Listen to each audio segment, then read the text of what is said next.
Regardons à présent comment marche un oscilloscope.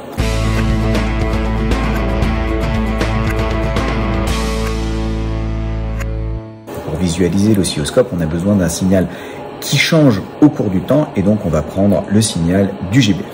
Donc le signal du GBF, on prend la borne rouge, la borne noire et on va brancher ça sur la borne rouge et la borne noire de l'entrée 1 CH1 de l'oscilloscope. Alors bien sûr avec les bonnes couleurs parce que sinon on va avoir un court-circuit. Donc on allume notre oscilloscope, on attend qu'il chauffe tranquillement. Donc le système, pour le moment, on a presque rien. Pourquoi? Parce que comme vous aviez ce petit machin qui était branché dessus, ça veut dire que l'oscilloscope a cru que quelque chose était branché et vraisemblablement ne vous donne pas le bon signal et a trié sur la mauvaise chose. Bon. Donc là, on a un signal, pas très fort, parce que je me suis mis quasiment à zéro du fait de l'autre vidéo. Et vous montez ici un petit peu. Alors, on n'a toujours pas quelque chose de sympathique. Au niveau de l'oscilloscope, vous avez la partie ici qui correspond à la partie verticale, alors que la partie qui est de l'autre côté ici va correspondre à la partie horizontale pour avoir le déplacement temporel. Donc, on va visiblement, la constante de temps, du moins l'intervalle de temps sur lequel je regarde est beaucoup trop faible, donc je vais diminuer ça et vous voyez que j'obtiens un signal qui monte ici et de temps en temps j'en vois un qui apparaît en descendant. Il faut maintenant que je règle la partie verticale, donc que je change la sensibilité verticale, je me rechange de nouveau la sensibilité horizontale et en itérant assez rapidement, vous devez pouvoir obtenir un signal qui apparaît à ce niveau. Vous avez bien sûr la touche auto qui vous permet de trouver ça correctement, mais attention, pour que ça trouve correctement, il faut qu'il puisse trouver quelque chose et là, il vous le met effectivement. Maintenant, si je branche le deuxième en me disant c'est pas grave, je mets rien dessus, mais je branche juste, j'appuie sur auto. Là, vraisemblablement, parce que j'ai eu du bol, j'ai pensé à brancher sur le numéro 1, il me trouve correctement le numéro 1, mais il me trouve un numéro 2 qui en fait n'est pas là. Il fait en fait antenne par rapport à celui d'à côté et si vous regardez le calibre, sur la chaîne 1, je suis sur un calibre de 5 volts, alors que sur la chaîne 2, je suis sur un calibre de 5 millivolts, donc quelque chose de beaucoup plus petit. Si, pire que ça, j'avais inversé les deux et que, ne faisant pas attention, je l'avais branché sur CH2 tout en appuyant sur auto, eh bien, il y a une bonne chance pour qu'il n'arrive pas à trouver quelque chose de correct, tout simplement parce que s'il voit que quelque chose est branché sur CH1, et là, il croit que quelque chose est branché sur CH1, il essaye de regarder ce qui se passe sur CH1, et donc vous avez n'importe quoi, puisque là, il est en train de capter du bruit. Si on enlève le système de CH1 et qu'on utilise la touche auto, là il a de bonnes chances de trouver qu'il y a juste un signal sur CH2. Donc méfiez-vous des traducteurs BNC Banane s'ils restent branchés sur votre oscilloscope, ça peut être sympathique parce qu'on en a toujours besoin, mais cela peut l'induire en erreur, notamment si vous utilisez la touche auto. Donc dans l'oscilloscope, beaucoup de boutons. Le bouton position vous permet de varier la verticalité de ce que vous retrouvez. Le gros bouton vous permet de changer l'échelle verticale. Pour la partie horizontale, pareil, on peut varier l'horizontalité, donc le T égale 0, où il se situe sur votre système, et le nombre d'oscillations que je vais voir. Bien sûr, là j'observe un système, c'est toujours le même avec la même fréquence. Si je change la fréquence de mon signal, vous voyez que ça change la forme que l'on visualise au niveau de l'oscilloscope. Si je change la forme du signal en appuyant sur triangulaire, j'ai un signal triangulaire qui apparaît. Si je me mets en signal carré, j'ai un signal carré. Qu'est-ce qu'on peut dire encore?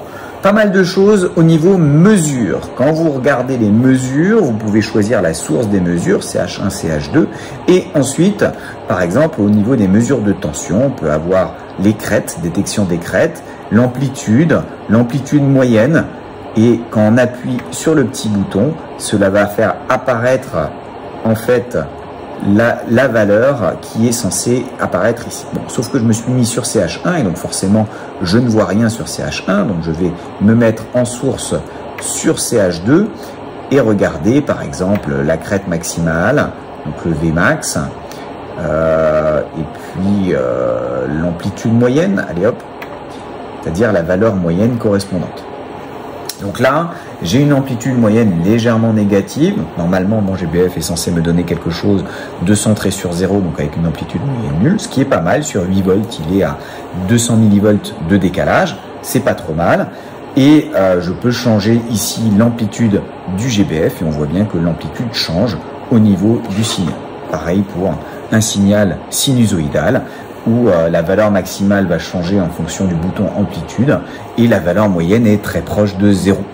Si je veux changer, c'est justement si je joue sur l'offset, je tire le bouton offset du GBF et à ce moment-là, en le bougeant, je vais avoir modification de la position. Alors là, visiblement, CH2 est en couplage AC. En couplage AC, justement, le but du couplage AC, c'est de soustraire la valeur moyenne, histoire que ça reste bien centré sans qu'on ait besoin de jouer là-dessus. Et là, c'est justement pas ce que je veux montrer. Donc, je me remets en DC. Et si je me mets en couplage DC et que j'enlève le menu, là, vous voyez que la modification du bouton offset me permet d'avoir un signal qui est modifié et qui est correct jusqu'à une certaine limite en haut et en bas. Ça, c'est simplement le GBF qui n'est plus capable d'avoir quelque chose de gentiment sinusoïdal quand on le pousse dans ses derniers retranchements. Quoi dire d'autre? Qu'est-ce qu'on a d'intéressant? Ah oui, le déclenchement. Le trigger, ça vous permet de déterminer quand est-ce que vous allez démarrer votre système. Alors pour pouvoir voir ce déclenchement et pour pouvoir, c'est important, on va prendre un circuit RC que l'on va brancher sur notre GBF. Donc si on rajoute un système RC, donc une résistance en série avec un condensateur, on a un deuxième signal qui apparaît, la tension aux bornes du condensateur, et celle-ci va être décalée quand on impose un signal sinusoïdal. On va expliquer ça dans le chapitre sur les régimes forcés. Et si je change la valeur de la fréquence, vous voyez que ce décalage change et l'amplitude aussi va changer. Donc, tout ça, on va pouvoir l'expliquer. Si on met maintenant un signal rectangulaire, vous voyez qu'il y a des cycles de charge et de décharge du condensateur. On peut enlever l'offset pour se retrouver par rapport à 0, mais j'ai toujours mes cycles de charge et de décharge du condensateur.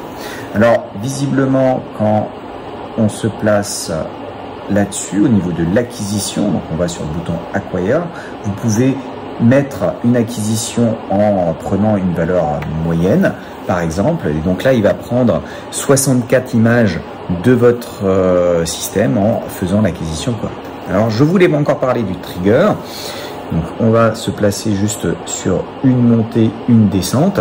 L'idée du trigger va être de savoir à partir de quand on va pouvoir déclencher le système. Quand on a un système en one shot, alors vous avez que le trig est sur la source 2.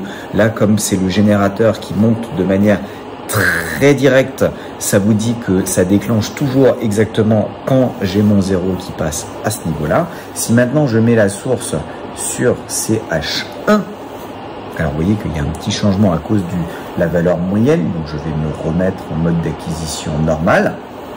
Vous voyez que ça commence à légèrement bouger, tout simplement parce que l'endroit où ça démarre n'est pas forcément bien précisé. Et là, notamment, si je lui demande de démarrer quand vous avez la tension qui dépasse ce seuil-là et qu'elle ne l'atteint jamais, bah, du coup, il démarre n'importe quand et vous avez l'aspect ça bouge. Donc, quand vous avez un signal à l'oscilloscope, il faut toujours essayer d'avoir le truc le plus stable possible pour que ça fonctionne correctement et donc jouer sur le bouton du trig, sur le niveau de déclenchement et surtout sur la source pour être sûr d'avoir une bonne source pour le déclenchement et pas de mettre la source sur l'endroit où vous ne mesurez absolument rien dans votre système.